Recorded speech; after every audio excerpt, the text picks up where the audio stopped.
Des tourbillons de poussière dansaient. Le soleil tapait fort. Une silhouette solitaire, drapée de soie cramoisie, s'approchait du village. Derrière elle, une charrette branlante, tirée par un âne fatigué, grinçait sur la terre desséchée.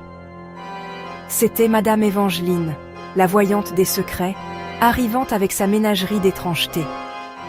Au sommet de la charrette, une hyène enchaînée arpentait sans cesse sa cage, ses yeux jaunes brillant d'une intelligence inquiétante.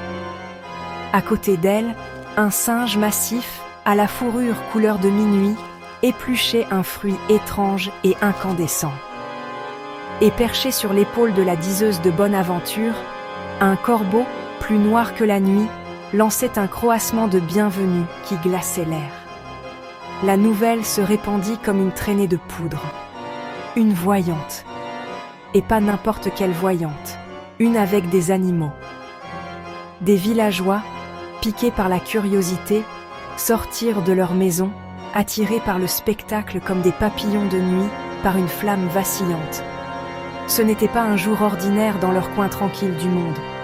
Madame Évangeline, le visage caché derrière un voile de perles scintillantes, sourit d'un air entendu. Le spectacle, elle le savait, allait commencer.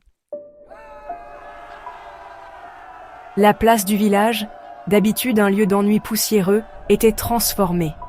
Des tapisseries, vibrantes et étranges, représentant des bêtes mythiques et des constellations inconnues, ornaient les côtés de la charrette.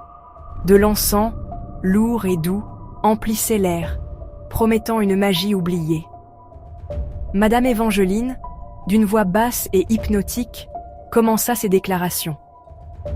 Elle parla de fortune perdue et d'amour retrouvé, de dangers cachés et de richesses attendant d'être saisies. Les villageois, captivés, buvèrent ses paroles. Les animaux jouaient leur rôle.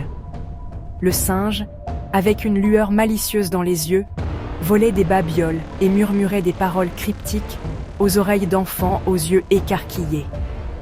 L'hyène, son rire résonnant étrangement sur la place, pointait son museau vers ceux marqués par le destin, provoquant des halètements et des chuchotements. Et le corbeau, ses yeux d'obsidienne semblant percer l'âme, délivrait des messages énigmatiques sur des bouts de parchemin. Mais ce sont les remèdes, vendus pendant les pauses silencieuses entre les prophéties, qui ont véritablement cimenté le pouvoir de Madame Évangeline. Des potions pour guérir les maux, pour réparer les cœurs brisés, pour assurer la prospérité, toutes distribuées avec une certaine théâtralité et une incantation murmurée. Les villageois, leur scepticisme s'estompant à chaque promesse chuchotée, vidaient avidement leurs poches. L'espoir, même faussement allumé, brillait dans leurs yeux. Le marché nocturne palpitait de vie. Les étals débordaient d'épices exotiques et de tissus chatoyants. L'air vibrait du bavardage des vendeurs et des rires des enfants. C'est là, au milieu de la foule, que les chuchotements ont commencé. « Avez-vous vu la taille de ce rubis que la femme du marchand a acheté ? Un remède pour sa mère malade, Évangeline l'a appelé. Et le fils du fermier, guéri de sa boiterie d'une simple touche de ce singe monstrueux. De la magie, je vous le dis, de la pure magie. » Mais tous n'étaient pas convaincus. Dans l'ombre des étals de soie, 3 silhouettes se blottissaient, leurs visages obscurcis par leurs capes à capuchon. Ce n'étaient pas des villageois ordinaires, mais des voleurs, leurs doigts agiles aussi habitués à vider les poches qu'à percer les secrets.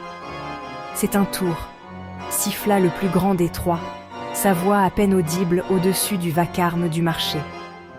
Une mascarade habile pour exploiter les crédules. « Mais les animaux », protesta le deuxième voleur, les yeux grands ouverts d'inquiétude. « Ils agissent avec une intelligence que je n'ai jamais vue. » Le chef, une lueur rusée dans les yeux, le fit taire d'un geste de la main. « On verra ça », murmura-t-il, un sourire prédateur jouant sur ses lèvres. « On verra ça. » La nuit du désert était une vaste toile d'encre, parsemée d'1 million d'étoiles scintillantes.